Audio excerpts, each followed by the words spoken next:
하자 담보 책임입니다. 하자가 있는 경우에 매도인이 매수인에 대하여 담보 책임을 진다는 것이죠. 여기서 이 책임은 무과실 책임입니다. 즉 매도인에게 고의나 또는 과실이 없어도 매수인에 대하여 책임을 진다는 것이죠. 하자에 대해서는요, 첫째, 권리의 하자가 있는 경우가 있어요. 이 권리상 하자에 대해서 담보 책임을 진다는 것이죠. 매도인이 매수인에 대해 담보 책임을 집니다. 즉 매수인은 매도인에 대해서 이 세 가지를 청구할 수 있어요. 손해배상 청구, 해제권 행사, 대금 감액 청구를 할 수 있습니다. 이러한 권리 행사를 무한정 할 수 있는 것은 아니고요. 제척 기간이 있어요. 즉 권리의 하자가 있음을 안 날로부터 1년 이내에만 행사할 수 있습니다. 1년이 지나면은 이러한 권리는 소멸되는 것이죠.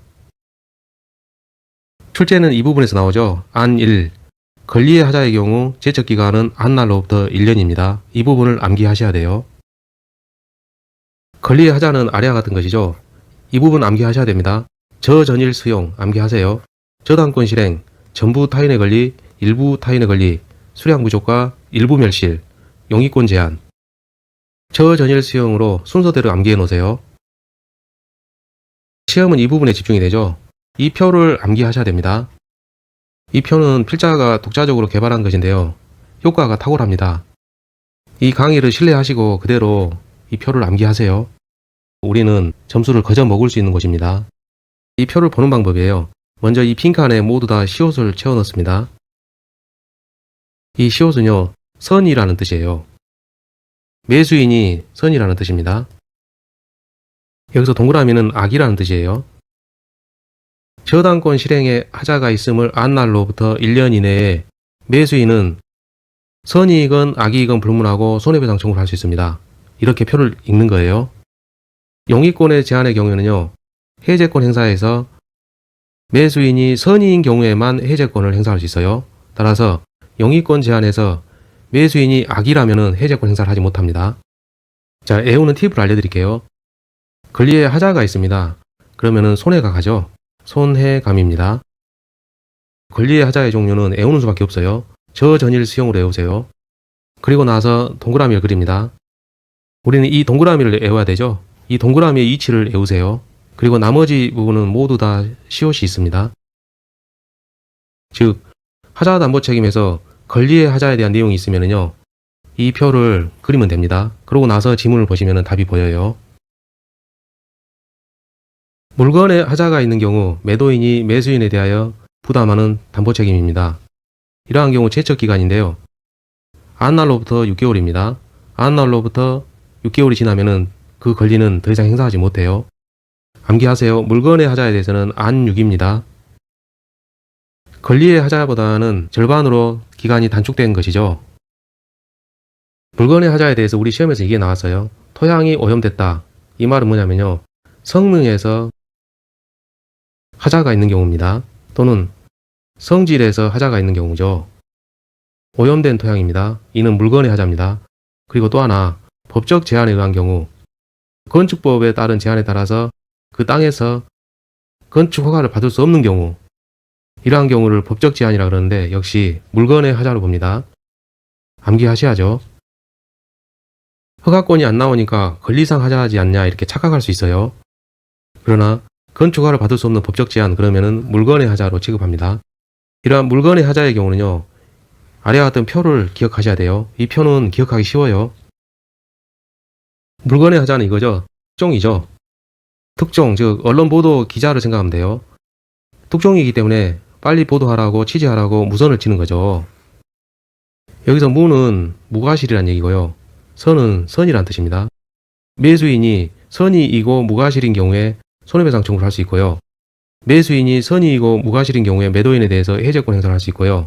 이 부분 주의하셔야죠. 종류물 매매에 있어서만 매수인이 선이이고 무과실인 경우에 완전물 구부 청구를 할 수 있습니다. 그리고 이 완전물 구부 청구를 하는 경우에는요, 해제권이나 손해배상 청구를 하지 못해요. 완전물을 받을 수 있기 때문에 그렇죠. 즉 해제를 하지 않고 거래를 계속 하겠다는 거잖아요. 그리고 완전물을 받았기 때문에 손해가 없다는 뜻입니다. 따라서 완전물 구부 청구의 경우는 손해배상 청구나 해제권 행사를 하지 않는 거예요. 특정물은요, 갑의 집, 그 집을 얘기하는 겁니다. 특정이 되죠. 그 집, 특정이 됩니다. 그러나 이 종류물은 불특정물이에요. 특정이 안 됩니다. 다만 종류만을 정한 것이죠. 예를 들면은 벤츠 한 대 그러면요. 벤츠차가 수많은 벤츠차 중에서 어떤 건지를 알 수가 없어요. 즉 차 종만을 정해준 거죠. 그 경우를 종류물이라고 합니다. 특정물 매매에 있어서는 완전물 급부 청구권이 없습니다. 그러나 이 종류물 매매에서는 일정한 경우에 완전물 급부 청구권이 있어요. 객관식 시험에서 우리는 암기가 되어야 되죠. 손해완으로 외우세요. 물건의 하자의 경우에는요. 손해완입니다. 여기서 완은 완전물 급부 청구예요. 그리고 왼쪽에는 특종이 있죠. 특종이 있으니까 빨리 취재하라고 무선을 치는 겁니다. 그리고 특정물 매매에서는 완전물 급부 청구를 하지 못해요. 즉 X 표시된 곳이 딱 한 군데 있죠. 이 부분입니다. 이걸 기억하셔야 되는 거예요. 그 외에 경매에 있어서 담보책임 문제가 나오는데요. 출제가 자주 되진 않습니다. 따라서 그 부분은 기출문제를 통해서 학습하시죠. 매매의 효력 틀린 것은 판례의함. 매도인의 소유에 속하지 않는 부동산의 매매도 유효하다. 타인 소유라는 거죠. 타인 소유물에 대해서 매매한 경우에요. 그러한 경우 그 계약도 유효합니다. 민법은 이러한 경우에 그 타인의 권리를 취득하여 매수인에게 이전해 주어야 한다라고 규정이 되어 있죠. 2번 계약 당시 매수인이 목적물에 하자가 있음을 한 경우, 즉 하자의 내용이 뭐냐면은 물건에 대한 하자죠. 그 중에서 매매에서 목적물이라고 했기 때문에 이 경우는 특정물 매매로 보입니다. 불특정물이 아니라 특정물 매매로 보여요. 즉 목적물에 하자가 있음을 알았다는 것이죠. 봤다는 거거든요. 따라서 특정물 매매로 볼 수 있습니다. 그 경우 담보 책임을 지느냐 이 문제입니다. 우리가 암기한 건 이거죠. 손해완이죠. 그리고 특종입니다. 여기만 X죠. 나머지는 다 특종이기 때문에 무선 친다고 그랬죠. 매수인은 선의이고 무과실이어야 돼요. 선의여야 되죠. 그런데 알았답니다. 그러면은 악의가 되죠. 따라서 손해배상 청구하지 못하고 해제권 행사하지 못하며 완전물 급부 청구는 어차피 못합니다. 따라서 책임을 지지 않습니다. 이 지문은 단순해 보이지만 결국은 표를 정확히 알아야지만이, 그리고 암기하고 있어야지만이 풀 수 있는 문제입니다. 3번 수량 지정 매매입니다. 계약 당시에 수량 부족을 알았다는 것이죠. 매수인이 악입니다. 이 경우 감액 청구를 할 수 있느냐 문제예요. 푸는 방법 뭐죠? 표를 암기하고 있어야 되죠. 수량 지정 매매니까 권리의 하자가 있는 경우입니다. 손해감이죠. 권리의 하자가 있으니까 손해가 갑니다. 그리고 왼편에 뭐가 있죠?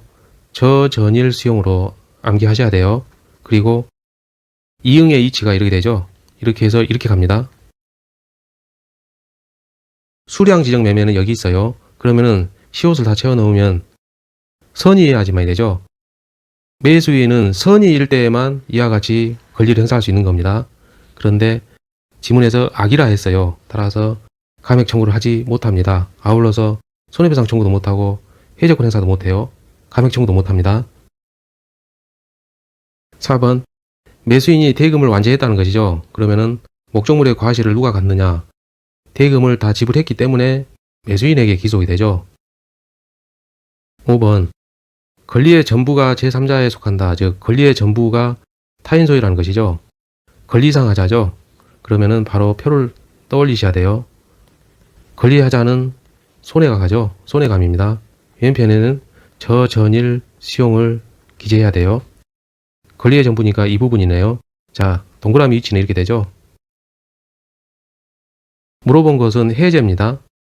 시옷을 그려 넣으면 해제권 행사의 경우는 매수인이 선의이든 악의이든 불문하고 가능해요. 따라서 알고 있었다, 악의일지라도 해제권 행사를 할 수 있습니다. 권리의 하자에 대해서 악의 매수인에게 인정되는 권리를 찾으라는 거죠. 표를 먼저 그려야 됩니다. 권리의 하자이기 때문에 손해가 갑니다. 손해감, 저전일 수용입니다. 이 표가 그려졌으면 이거는 이제 다 푼 거랑 마찬가지예요. 해제권, 이 부분이죠. 권리의 전부가 타인에 속한다. 이 부분입니다. 그러면은 선의, 악의 불문하고 권리 행사 가능해요. 악의라도 가능합니다. 두 번째, 감액 청구권, 이 부분이죠. 일부가 타인 소유라는 겁니다.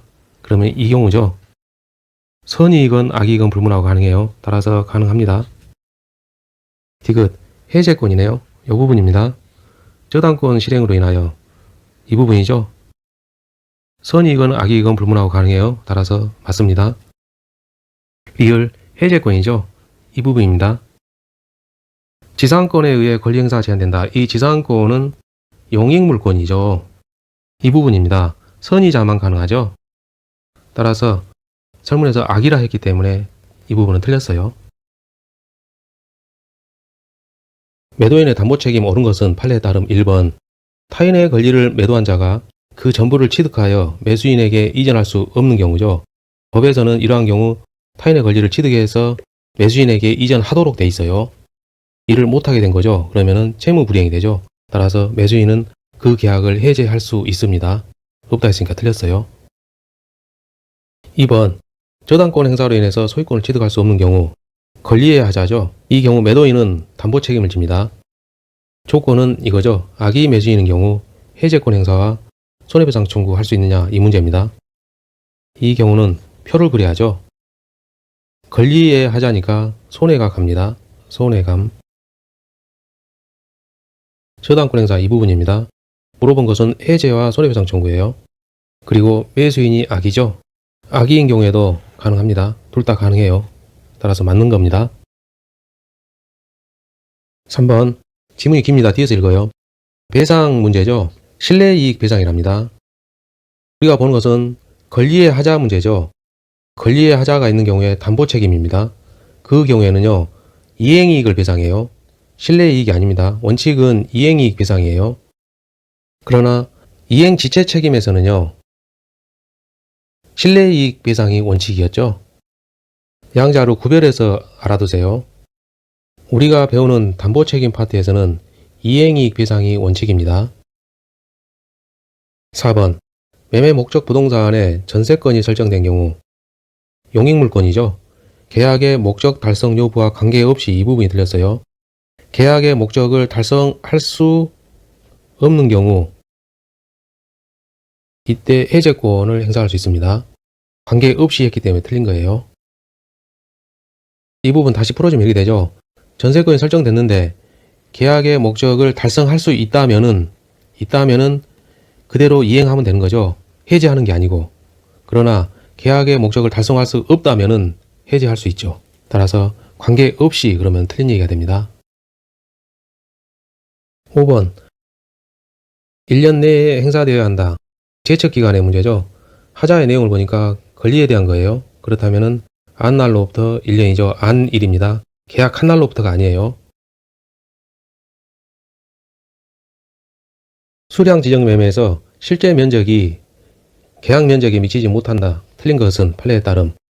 이 경우는 권리의 하자 문제입니다. 표를 그려야죠. 권리의 하자가 있으면은 손해가 가죠. 1번 감액 청구 문제입니다. 이 부분이죠. 매수인이 선입니다. 수량 부족 문제죠. 이 부분이에요. 모두 다 선이어야 되죠. 선이자는 감액 청구할 수 있습니다. 없다 했으니까 틀렸어요. 틀린 것은 1번입니다. 2번 배상 청구 문제 이 부분이죠. 매수인이 악입니다. 선이만 가능하죠. 따라서 청구할 수 없다가 맞습니다. 3번 권리 행사 기간은 안일이죠. 권리상 하자이기 때문에 제척 기간은 안날로부터 1년입니다. 4번 미달 부분에서 계약 체결상 과실 책임의 법리에 따를 것이냐 이 문제인데요. 결론적으로는 그렇지 않습니다. 이러한 수량 부족은요. 권리의 하자 문제죠. 따라서 하자 담보 책임으로 해결하면 돼요. 그러한 것이지 이를 계약 체결상 과실 책임으로 끌고 올 일은 아닙니다. 판례는 이렇게 설명을 하죠. 수량 부족 이러한 경우에는 계약 체결상 과실 책임의 법리를 확대 적용하지 말고 대금 감액 청구 등으로 충분히 해결 가능하다 그렇게 했어요. 따라서 그 판례에 비춰보면 미달 부분 이러한 경우에는 계약 체결상 과실 책임 법리에 따르지 않습니다. 5번 잔존 부분만이면 매수하지 않았을 경우 그 경우에는 전부 해제 가능합니다. 매수하지 않았을 경우에는 전부 해제 가능해요. 그러나 매수하였을 경우 잔존 부분만으로도 매수인이 이를 매수하였을 경우라고 생각될 경우라면 그 경우에는 일부 해제 가능합니다. 이 부분만이 일부가 불능인 경우예요. 이 경우 잔존 부분, 이 부분이 유효하거든요. 이 부분만이면 매수인이 이 전체를 매수하지 않았을 경우라면은 전부 해제가 되죠. 이 전부 해제.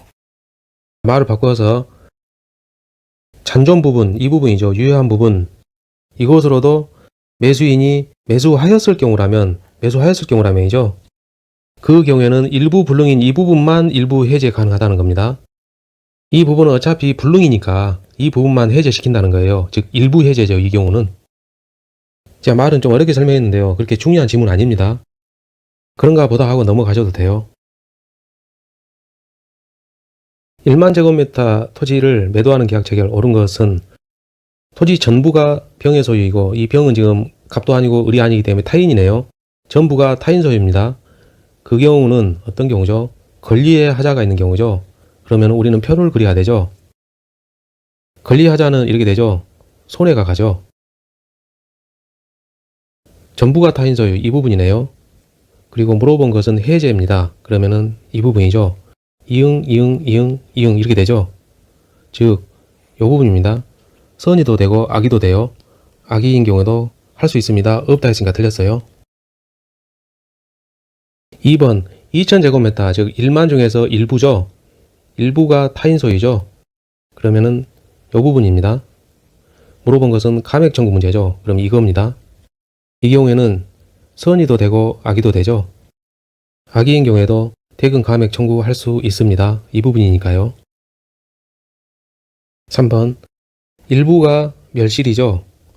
감액 청구를 물어봤어요. 악입니다. 그러면은 일부 멸실이에요. 이게 지금 일부 멸실. 자, 수량 부족 일부 멸실 이 부분이죠. 따라서 선의만 가능해요. 악의는 청구할 수 없어요. 있다 했으니까 틀렸네요. 동그라미 위치가 이렇게 되죠. 따라서 수량 부족 일부 멸실 이 부분인데 선의자만 이러한 권리를 행사할 수 있어요. 4번 지상권 용익물권이죠. 목적을 달성할 수 없는 경우 해제권 행사 여부네요. 권리하자 문제죠. 그러면은 맨 끝부분이네요. 볼 것도 없이 다 시읒이죠. 즉 선의만 이러한 권리를 행사할 수 있습니다. 악의는 안 돼요. 5번 저당권 실행입니다. 그러면은 권리의 하자죠. 따라서 손해가 가요. 저전일 수용이죠. 우린 저당권 첫 번째 여기 있어요. 그러면 이응 즉 물어본 것은 배상총각 해제입니다. 악의도 가능하고 선의도 가능하죠. 악의도 가능하고 선의도 가능해요. 있다니까 맞습니다. 수량 지정 매매 목적물 일부 멸실이죠. 틀린 것은 판례에 따름 표를 그려야죠. 우리가 보는 것은 일부 멸실이죠. 그러면은 수량 부족 일부 멸실 이 부분이에요. 이응의 H는 이렇게 되죠. 따라서 수량 부족 일부 멸실은 선의자만 보호가 됩니다. 선의자만 이러한 권리를 행사할 수 있어요. 2번 보니까 악의자는 청구할 수 있다 했으니까 틀렸네요. 틀린 것은 2번입니다. 1번 수량 지정 매매란 것이 그 수량을 기준으로 대금을 정하는 경우죠. 그냥 그런가 보다 하고 넘어가세요. 이런 지문은. 3번 멸실된 부분에 대해서는 감액 청구할 수 있습니다. 선의자니까 가능하죠. 4번 잔존 부분만이면 매수하지 아니하였을 때 전체로 3개의 물건이 있어요. 여기에서 이 부분은 이행 불능 분야이고요. 이 부분은 이행이 가능한 부분입니다. 다시 보실까요? 잔존한 부분만이면 즉 이 부분만이면 매수하지 아니하였을 때 이 전체를 매수하지 아니하였을 것이라 생각될 때는 이 전체를 해제해야죠. 말이 어렵습니까? 그럼 이렇게 보시죠. 잔존 부분만으로도 잔존 부분 이 부분이죠. 가능한 부분 이 부분만으로도 으로도 이렇게 말을 바꾸세요. 으로도 매수하였을 것이라고 인정되는 때 그때는 이 부분은 어차피 이행 불능이잖아요. 따라서 이 부분만 일부 해제 가능하죠. 그러나 이 지문에서는 잔존 부분만이면 이 전부를 매수하지 아니하였을 때 이때에는 이 계약 전부를 해제하는 겁니다. 5번 권리 행사 기간에 대한 거죠. 그러면은 제척 기간이죠. 그래서 안 1인데 권리상 하자인지를 봐야죠. 일부 멸실입니다. 수량 부족 일부 멸실이죠. 그 경우에는 전 일 수용에서 이 수 부분입니다. 권리의 하자에 해당하죠. 그러므로 제척 기간은 안 1이죠. 맞습니다. 매도인의 담보 책임 틀린 것은 1번 변제기에 도달한 채권의 매도인이 채무자의 자력을 담보한 경우, 이 사안은 이거죠. 채권을 양도하는 경우입니다. 즉 채권 매매 계약이에요. 채권을 사고 파는 거죠. 그 경우에는요, 원칙상 매매 계약 당시에 채무자의 자력을 담보한 것으로 추정합니다. 이 부분 추가 설명 좀 드릴게요. A와 B가 있는데요. A가 B에게 돈을 빌려줬어요. 그러면 A는 채권자가 되죠. 이 채권을 C라는 3자에게 매도하는 경우입니다. 채권을 파는 경우죠. 그런데 이 C는 이 채권을 살 때 이 B라는 사람이 장래에 돈을 줄 수 있는 자력이 충분히 있는가가 중요하죠. 그 경우에서 이 A가 B라는 사람이 자력이 충분하다고 담보를 한 경우예요. 그 경우에 이 채무자의 자력에 대해서는 이 채권 매매 계약 당시, 그 당시에 채무자의 자력을 담보한 것으로 추정한다는 겁니다. 이게 원칙이죠. 굳이 읽는다면 이 부분이 있어요. 변제기에 도달한 채권. 그 경우에 매매 계약 당시에 채무자의 자력을 매도인이 담보한 것으로 추정한다는 그런 말입니다. 자, 이 부분 이해를 완벽하게 하기 위해서 나머지 지문을 더 볼게요. 민법 제579조에서 채권 매매와 매도인의 담보 책임에 대해서 규정을 하고 있거든요. 방금 위에서 봤던 것은 제1항 부분 이거예요. 매매 계약 당시에 자력을 담보한 것으로 추정한 거 이거거든요. 사고 팔 때 그 당시라는 거죠. 그러나 2항 보실까요? 변제기에 도달하지 아니죠. 그 경우에는 변제기의 자력을 담보한 것으로 추정합니다. 어려운 말 아니에요. 다시 이거 보실게요. 변제기가 이때입니다. 변제기에 도달하지 아니했다 했죠. 그럼 이 부분입니다. 채권 매매 계약은 당연히 이쪽이겠죠. 채권 매매 계약이 변제기보다 앞선 경우예요. 이 경우에는 즉 변제기에 도달하지 아니한 이 경우에는 변제기의 자력, 이 부분의 자력을 담보한 것으로 추정한다는 그런 의미입니다. 그러나 변제기에 도달했다면은 매매 계약 당시로 본다는 거죠. 변제기가 이미 도달했기 때문에 채무자의 자력을 담보하는 시점은 매매 계약 당시 이 부분이라는 뜻입니다. 그게 바로 1항이고요. 2항은 변제기에 도달하지 아니한 경우니까 아직 변제기가 도래하지 아니하였으니까 변제기의 자력을 담보한 것으로 봅니다. 이거 10년에 한번 나올까 말까 한 거예요. 너무 집착할 필요는 없습니다. 암기를 위해서 다시 말씀드릴게요. 변제기에 도달한 채권이다. 그러면은 매매 계약 당시 자력이죠. 그리고 변제기에 도달하지 아니하였기 때문에 변제기의 자력을 담보하는 겁니다. 그림으로 그럼 이렇게 되죠. 변제기가 도달했어요. 그리고 나서 계약을 체결한 경우죠. 즉 채권을 이때 사고 파는 경우입니다. 그 경우라면 이 사고 판 이 당시에 채무자의 자력을 담보한 것으로 추정한다는 거고요. 변제기에 도달하지 아니한 경우 이렇게 되죠. 변제기가 뒤에 있어요. 그리고 계약 체결이 앞선 겁니다. 그 경우에 채무자의 자력은 갚을 때가 중요하죠. 그러니까 이 변제기의 자력을 담보한 것으로 추정한다는 겁니다. 계약 당시가 아니고 그냥 갚을 때가 중요하니까. 2번 저당권이 설정된 부동산의 매수인이 그 소유권 보존하기 위해서 출재를 했다는 거죠. 자, 이것도 그림으로 이해를 좀 시켜드릴게요. A와 B가 있는데 B는 은행입니다. 은행이 A에게 돈 빌려줬어요. 그리고 저당권 설정하죠. 이 경우 A는 집을 담보로 제공했어요. 2번 지금 읽으니까 저당권이 설정된 부동산의 매수인이니까 A가 C에게 이 집을 판 경우입니다. 이 매수인은 C죠. C가 소유권을 보존하기 위해서 출재를 했다는 거예요. 출재는 한문으로 이거죠. 날 출자에다가 재산 제자죠. 재산을 내놓는다는 거예요. 왜 내놨어요? 빚을 갚아준 거죠. 변제 출자한 겁니다. A 대신에 빚을 갚은 거예요. C가. 그래서 매도인에게 그 상환을 청구할 수 있죠. 3번 대항력을 갖춘 임대차. 임대차는 원래 채권이죠. 그러나 대항력을 갖추면 뭐가 되죠? 물권이 되죠. 물권합니다. 물권이 된 경우예요. 이 경우는 임대차가 용익물권이죠. 따라서 용익권입니다. 그러면은 해제할 수 있냐 이 부분이죠. 표를 그릴 수가 있어요. 자, 권리의 하자 문제입니다.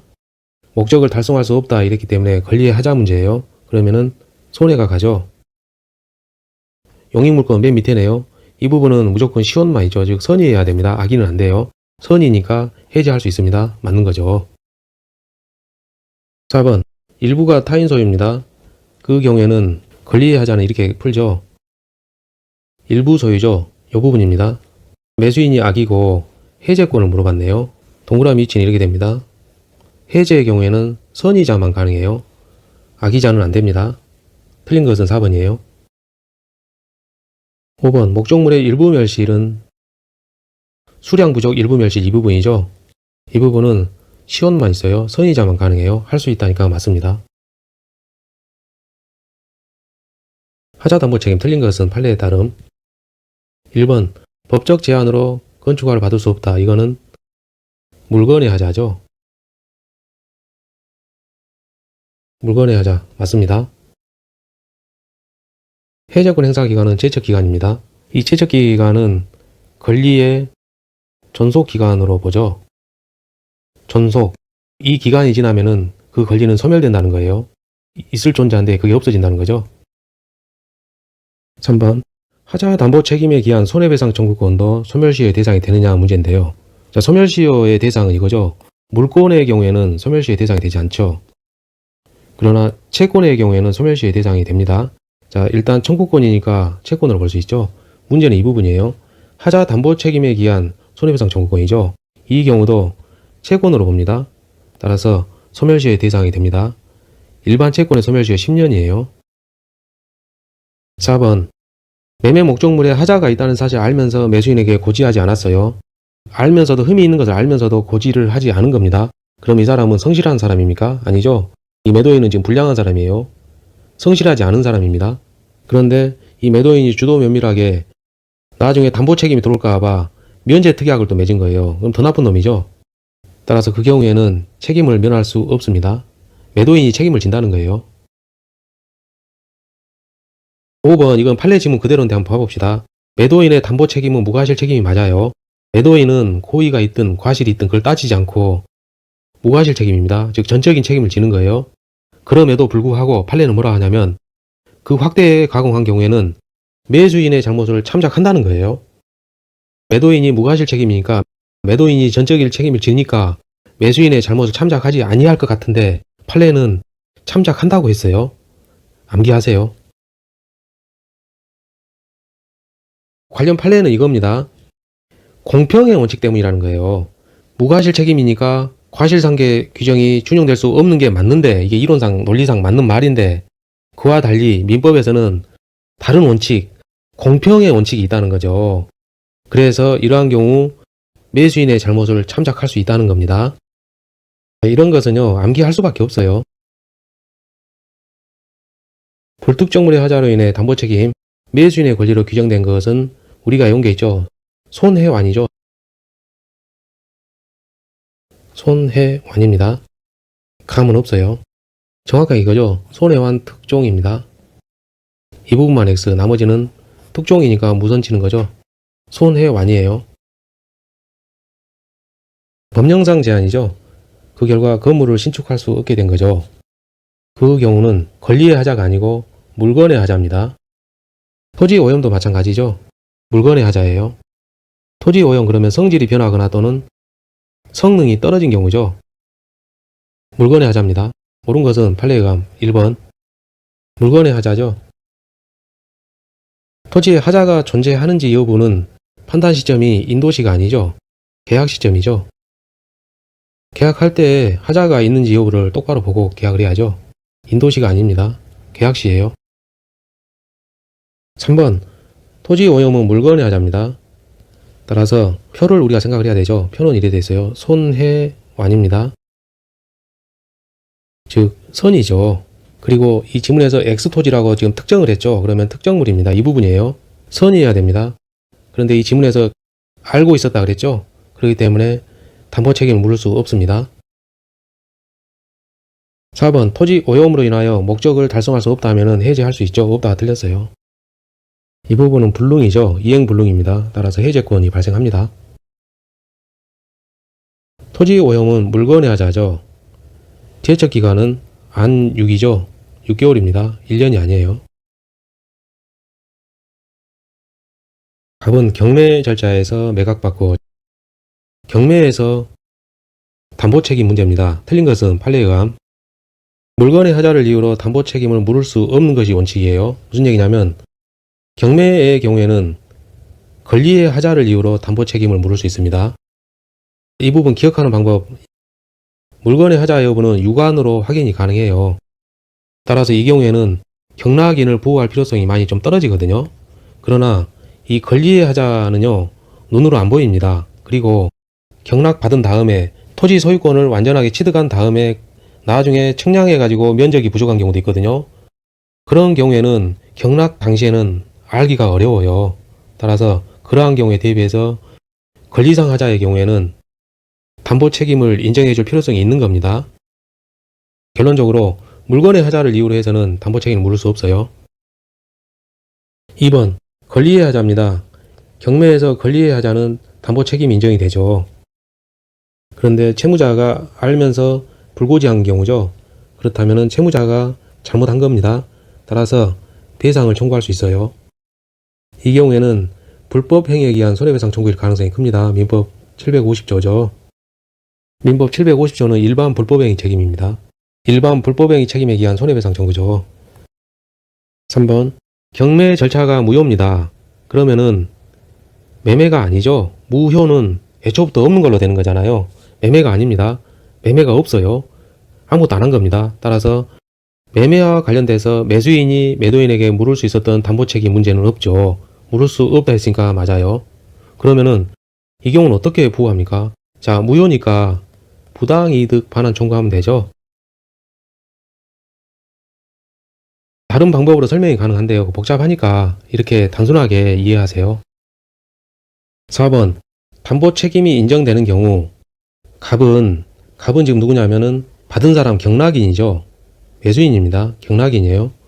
갑은 을의 자력 유무, 을은 누구죠? 채무자죠.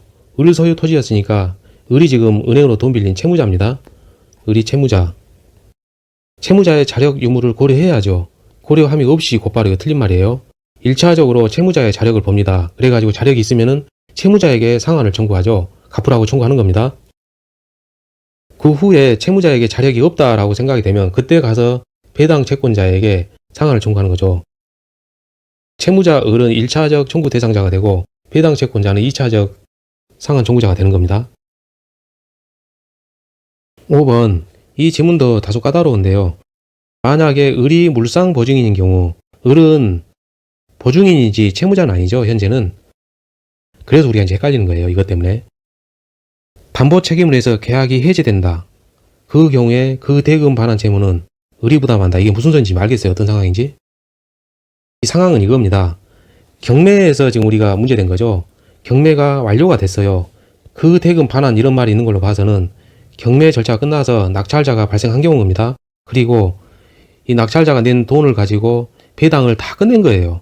그러고 났는데 기존의 이 매매 계약이 담보 책임 때문에 해제가 돼버린 경우입니다. 그러면은 낙찰자가 줬던 돈을 누가 돌려줄래? 지금 이 문제입니다. 그래서 그 대금 반환 채무, 이게 바로 이 상황을 이해할 수 있는 키워드거든요. 즉, 이 낙찰자에게 돈을 돌려줘야 되는데 어떻게 할래? 누가 낼래? 그 소리입니다.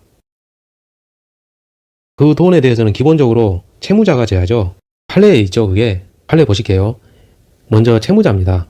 채무자가 그 돈을 돌려줘야 되는 거예요. 그런데 또 판례는 뭐라 하냐면은 물상 보증인도 반환 의무가 있대요. 물상 보증인도 채무자라는 겁니다. 원래 보증인은 채무자가 아니에요. 보증인은 그냥 보증인이라 그러죠. 채무자를 안 그러고. 그런데 판례에는 이 경우에 물상 보증인도 채무자로 본 거죠. 반환 의무가 있는 사람이니까 채무자로 본 겁니다. 따라서 을이 물상 보증이지만은 그 대금 반환 채무 관련해서 을이 부담한다 해도 틀린 얘기는 아닌 거예요.